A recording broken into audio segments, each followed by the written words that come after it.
Alright, hey guys, this is your tutorial video on prime factorization. Hope you all managed to stay dry this weekend with Hurricane Florence coming over us. We're back to the grind tomorrow, so we wanted to have this video ready for you. This video is going to remind you about prime factorization. It's the process of breaking down a composite number to its most basic prime roots. Alright, so the first thing we need to do is talk about some vocabulary words that are going to be essential for understanding prime factorization. First of all, prime factorization is the first number. So it's the act of breaking down a number to its prime number roots. So it's taking a composite number, something that's got more than two factors, and breaking it down to its prime number roots. Prime numbers are any number that has only two factors, 1 and itself. So the only way you can get a prime number is multiplying that number by 1. There are no other factors for it. Factors, remember, are two numbers that are multiplied together to find a product. And a product is the answer to a multiplication question. These are some vocabulary words that you've been using since third grade, but they come into play here. You need to know that factors are the numbers that are multiplied together and product is the answer to the multiplication problem. The other word you're going to need to know is exponent. Exponent's a new one for you. It's that little floating number that you sometimes see. Like this is 4 to the third power, or 5 squared, or 5 to the second power, or 9 to the fifth power.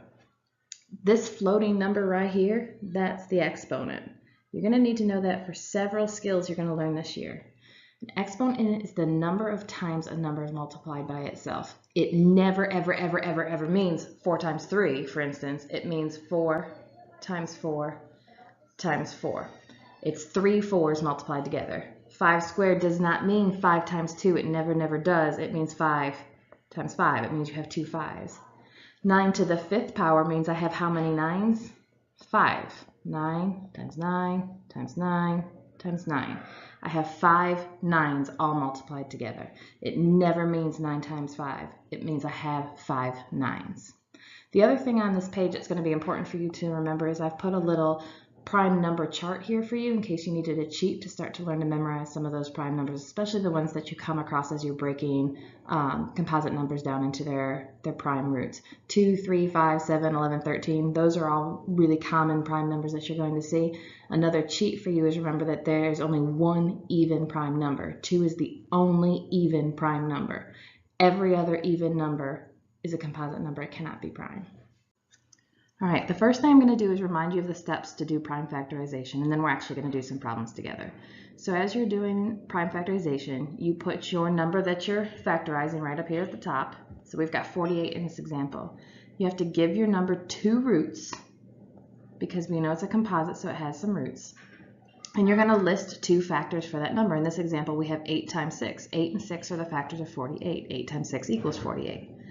Both of those numbers are composite numbers. Neither one of them is prime. I know that automatically because they're even numbers, and even numbers can't be prime. So I had to give both of these numbers roots. And then I do the exact same thing. 2 times 3 equals 6. Those are the roots of 6, and they're both prime. So if you'll notice, I circled the prime numbers. And once I circle a number, I am done. In 8, the roots are 4 and 2. 2 is a prime number. 4 is not. So I need to give it roots and break it down even further. 2 times 2, we know that 2 is a prime number, the only even prime number in fact. And once I have every number circled at the bottom, I'm finished. Then all I have to do is write my prime factorization. In this case, it's 48 equals 2 times 2 times 2 times 2 times 3. Another way to write that is how many 2's do I have? I have 4, so I could say 2 to the 4th power times 3. All right, are you ready to try some? So our first prime factorization is 56. I've got my number at the top, and the very first step is I give myself some roots. What times what equals 56? I'm going to use 7 times 8, because 5, 6, 7, 8. It's one of my favorite facts. So 7 times 8 equals 56. My next step is to circle anything that's prime. I know that 7 is a prime number, so I'm going to circle it, and once I circle a number, I am done with it. I don't need to do anything else. 8, however, is a composite. It's not prime, it's even. I know it's got roots. So what times what equals 8? I'm going to use 2 times 4. I'm going to repeat my steps again. I'm going to circle this prime number here too. I know it's a prime. Once I circle the number, I'm done. 4 is an even number, so it cannot be a prime. I need to give it roots. 2 times 2 equals 4.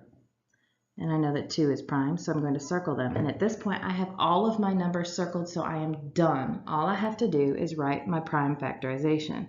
In this case, it's 2 times 2 times 2 times 7. I've just listed out the numbers I circled. Now, if I want to use an exponent, how many 2's do I have? 1, 2, 3. I can say 2 to the third power times 7. It's exactly the same thing. All right, here's another example. This one is 72. My number's at the top. The very first thing I do is give it roots. What times what equals 72? What are factors of 72? I'm going to use 8 times 9 are factors of 72. And I'm going to look and see if I have any primes. I do not have a prime in this. 8 is even and 9 has other factors. So I have to give both of these numbers roots. So the roots of 8 I'm going to use are 2 times 4. And the roots of 9 are 3 times 3. I'll look across here. 3 is a prime number. I have circled both those numbers, so I am done. 2 is a prime number. I am done with that, but 4 needs roots. So I will do 2 times 2 equals 4 and circle those because they are both prime. And once my numbers are circled, I am done. I've just done the prime factorization for 72. I just need to write it out. So I'm going to list my numbers. 2 times 2 times 2 times 3 times 3. I have listed the numbers that I have circled, and that's my prime factorization. Another way to write that is with exponents. How many 2's do I have? I've got 3, so I could say 2 to the third power times how many 3's? I've got 2 of those. 3 to the second power, or 3 squared, is exactly the same thing. All right, here's 30. We're still practicing the same set of steps. I need to give my original number roots and find two factors. What times what equals 30? I'm going to use 5 times 6. I'm going to look for primes. 5 is a prime number, so I'm going to circle it. When I circle a number, I am done. 6 needs roots. 2 times 3 equals 6. And if I look, they are both prime. So I'm going to go ahead and circle them. All of my numbers are circled. I am done. The prime factorization of 30 is 2 times 3 times 5. I don't have any digits repeated here, so I can't use exponents to write it a different way. That is the answer. 2 times 3 times 5. Okay, on this slide, I've actually put the number 36 on here twice to show you something important about prime factorization.